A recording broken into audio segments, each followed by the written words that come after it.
अब सुख ना मिली यही जिंदगी में, अब सुख ना मिली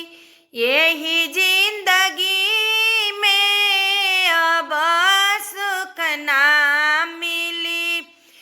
एक त सुखिया रहली जल के मछरिया रामा, एक त सुखिया रहली जल के मछरिया राम, उहो दुखिता भैली जल के सुखे से, अब सुख ना मिली यही जिंदगी में, अब सुख ना मिली यही जिंदगी में। एक दूसरे सुखिता रहली माता कौशल्या रानी, दूसरे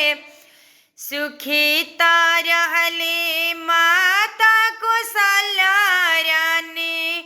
उहो दुखिता भैली बन के जाए से, अब सुख ना मिली यही जिंदगी में, अब सुख ना मिली यही जिंदगी में। एक त सुखिया रहली माता सीता मैया, एक त सुखिता रहली माता सीता मैया, उहो दुखिता भैली रावण के हरे से, अब सुख ना मिली यही जिंदगी में, अब सुख ना मिली